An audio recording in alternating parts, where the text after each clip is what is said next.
Y ahora, cambiando ya de tema, vamos a dar la bienvenida a Roberto Espinosa. Roberto, muy buenas noches. Buenas ¿Cómo noches, estás? ¿cómo andamos? Como siempre, mucha información en lo político, también mezclado con lo económico. Ayer el presidente Alberto Fernández, ustedes lo pasaron acá por toda la info, marcó justamente que hay una corrida cambiaria provocada para la derecha o por la derecha para desestabilizar al gobierno del propio Alberto Fernández. En ese sentido, en ese aspecto, Pedro Vizcay, ex director del Banco Central, integrante del CEPA, Centro de Economía Política Argentina, señaló lo siguiente. Primero vamos a escuchar y vamos a dar la bienvenida a Bernardo Dixon, quien también está en videollamada y va a participar junto a nosotros de este espacio para justamente analizar lo que ha sido estos rumores. Bernardo, muy buenas noches. Hola, buenas noches, ¿cómo están? Muy bien. Bueno, gracias por este contacto. Como bien lo señalaba Roberto, vamos a iniciar compartiendo este fragmento y después lo vamos a analizar a lo largo de la entrevista. ¿Le parece? Perfecto. La forma de intervenir con esto es con un gran acuerdo político. Yo creo que lo que está pasando en Argentina es de tal complejidad que si no hay un acuerdo político en primer nivel entre los tres grandes integrantes del Frente de Todos y en segundo nivel con algún grado de lógica racional con sectores de la oposición, lo que va a terminar pasando es que la fuerza del mercado va a tomar las decisiones que el mercado cree que hay que tomar en este momento. ¿Y cuáles son? Y yo creo que esas decisiones, según la mirada del mercado, es la de provocar una profunda devaluación en el tipo de cambio oficial. Rápido, digamos, es una pulseada, con el objetivo, creo yo, que lo que está en disputa acá es una primera fase de medidas que la oposición, como expectantes de un próximo gobierno, están intentando de que este gobierno tome para que este gobierno pague el costo político y resuelva unas cuestiones que son muy dolorosas en la Argentina y que el próximo gobierno arranque limpio, en el sentido de un gobierno que arranca tomando decisiones sobre la base de haber ya absorbido todos los costos sociales en cabeza del gobierno actual. Que este gobierno asuma el costo político y que el gobierno que venga, pueda comenzar tomando decisiones, olvidándose de este problema, es parte del mensaje que decía Pedro Vizcay. Claro, la gente, no importa, pareciera el mensaje, se desprende de lo que dice Pedro Vizcay. Para la gente de Juntos por el Cambio, parece que la gente no importa, queda en segundo plano. ¿Es así, Bernardo? ¿Cómo lo interpretás, esto que dice Vizcay? Sí, comparto en gran parte de lo que dice el doctor Vizcay. Esto es un embate contra el peso.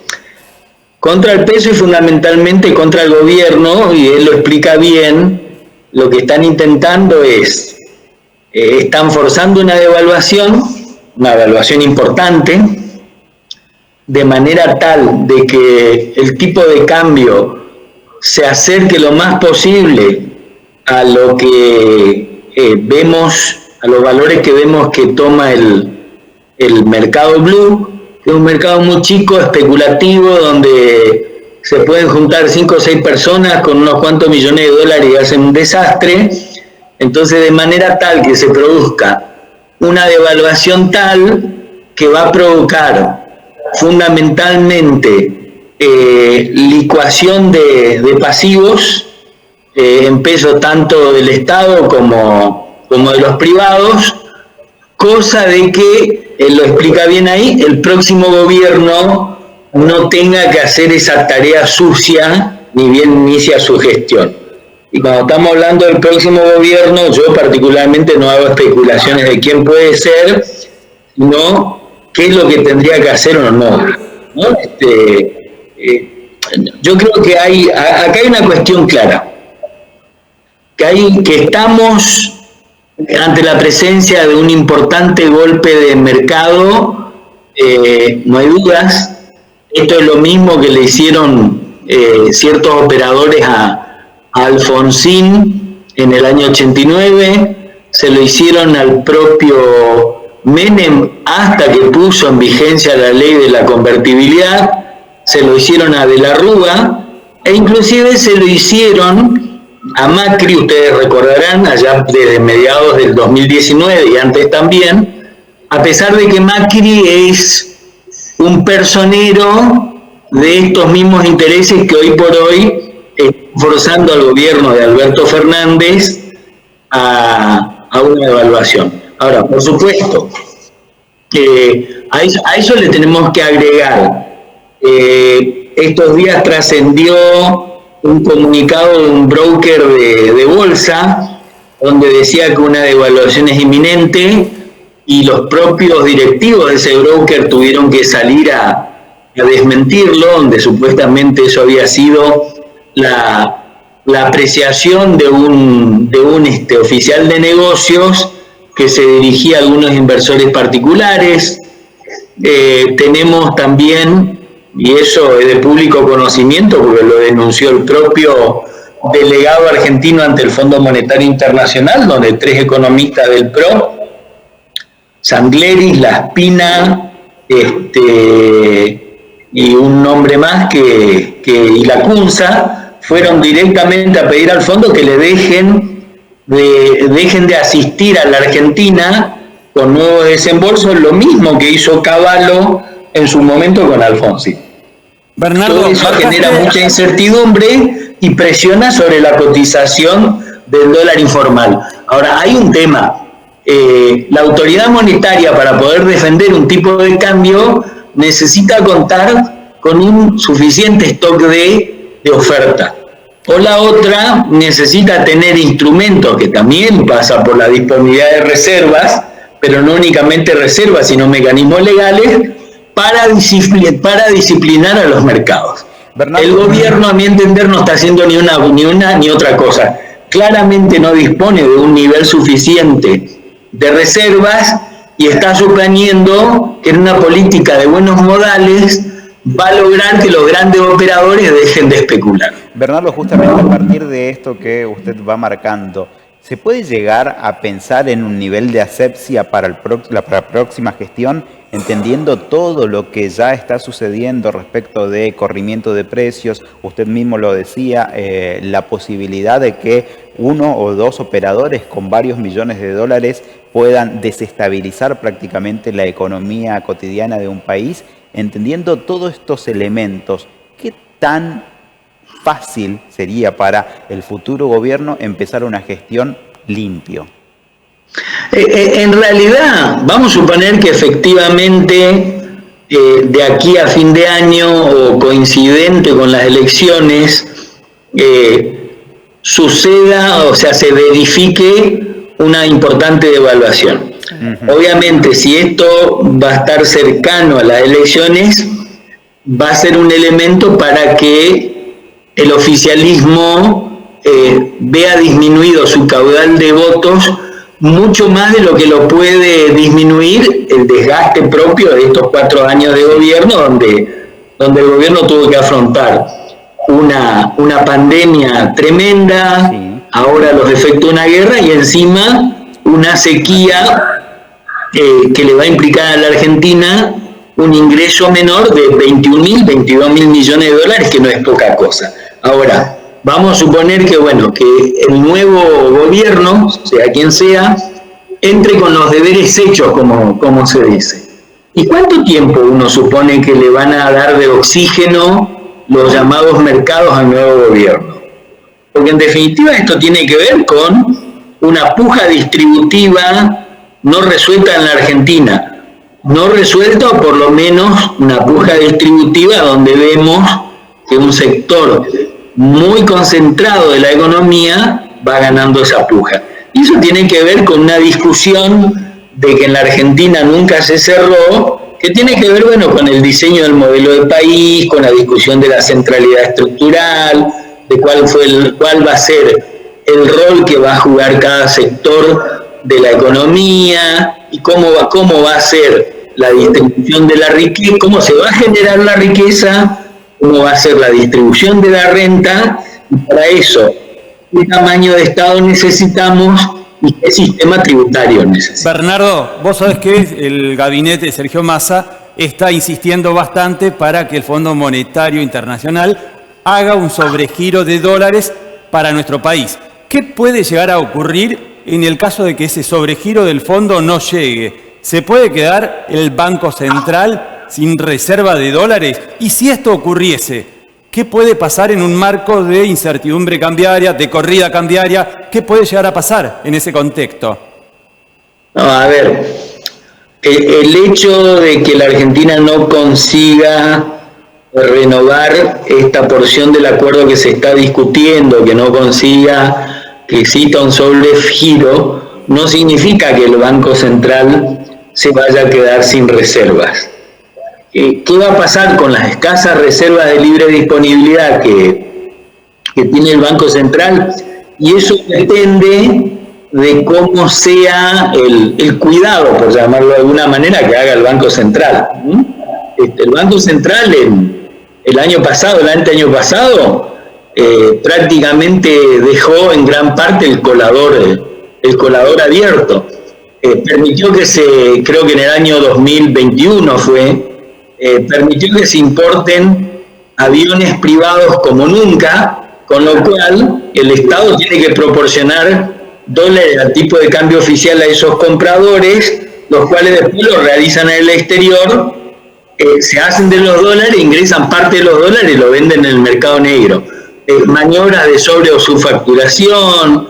Ustedes recordarán la anécdota de un importador que iba a introducir 25 millones de dólares en toallas, como si fuese que en la Argentina no se producen toallas. Sí. Bueno, el tema de los giros de las empresas al exterior. Entonces todo eso hizo que, a pesar del superávit comercial que viene registrando la Argentina en los últimos años, no solo que no haya alcanzado, sino que el Banco Central haya perdido reservas. No obstante, en lo inmediato, hoy es miércoles, creo que anteayer hubo una liquidación de 1.320 millones de dólares de productos de las exportaciones fundamentalmente de soja, cosa que no es poca cosa, y ayer el Banco Central terminó con una posición neta compradora de 40 millones de dólares. Ahora, obviamente esto es muy estrecho en materia del tiempo, mañana se puede dar vuelta completamente. Sin dudas de que si la Argentina consigue renovar el acuerdo con el fondo y consigue un sobregiro, obviamente eso va a permitir fortalecer las reservas y va a venir a poner un poco de paños fríos en esta corrida a la que estamos asistiendo. De todas maneras, eso no se va a terminar porque la Argentina consiga el mejor de los acuerdos con el fondo. Sí, Bernardo, bueno, por último y en este contexto también, ¿qué significa o qué peso tiene que nuestro país deje de pagar las importaciones de China en dólares y lo haga en yuanes, como fue anunciado este acuerdo por el ministro de Economía? Sería una gran cosa, porque justamente eso implica dejar de utilizar las divisas que en este momento para la Argentina son muy escasas. Estamos hablando justamente de los dólares. Sí.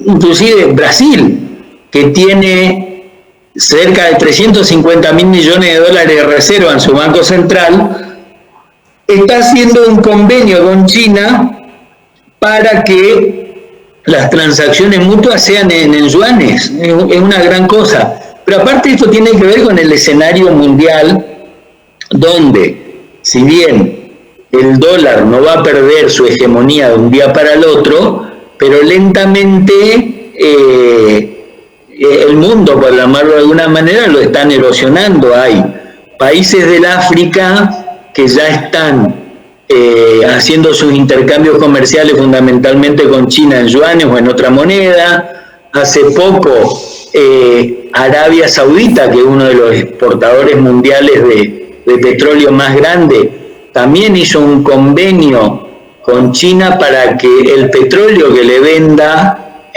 por lo menos a China, sea transado en yuanes. Sí. Entonces lentamente el dólar va perdiendo su hegemonía. No estaría mal si la Argentina logra este tipo de acuerdos. Y entonces uno podrá preguntar, y bueno, pero ¿de dónde va a sacar la Argentina los yuanes para poder pagar las importaciones chinas en esa moneda. Y bueno, no nos olvidemos que China se ha convertido en uno de los principales socios comerciales de la Argentina, a la cual la Argentina le exporta gran parte de su materia prima, que es un tema para discutir porque siempre estamos exportando productos con escaso valor agregado. No nos olvidemos que China, más allá de las presiones de Estados Unidos, estaría por financiar la construcción de una cuarta central nuclear, de represa, de gasoductos, con lo cual, bueno, puede ser interesante, ¿por qué no? Así como de la misma manera, con más entusiasmo por el lado de Argentina que por el lado de Brasil, se estaba planteando la posibilidad de que ambos países intercambien comercialmente entre sí con una moneda en común. Claro. Son buenas medidas. Lo que pasa es que hay que entender una cosa: una medida no es la solución. Claro. Las soluciones normalmente a determinados problemas las aportan una batería de medidas, y normalmente las soluciones o los efectos de esas soluciones buscadas se ven en el mejor de los casos en el mediano plazo, sino en el largo plazo. Bien. Bernardo, muchísimas gracias por ayudarnos a entender y a recorrer gran parte de esta realidad que nos está tocando vivir y que se ha acelerado y mucho en las últimas horas. A partir de ello, entender todo este escenario es más que complejo. Muchísimas gracias una vez más. Gracias a ustedes por llamar. Buenas noches. Buenas noches. Bernardo Dickstein es analista económico, presente esta noche aquí en Toda la Info. No, tremendamente fuerte lo que dice Bernardo. Dice, el gobierno no logra disciplinar a los mercados. Ahora pregunto, con estas corridas cambiarias, ¿los mercados logran disciplinar al gobierno? Es un interrogante para revelar.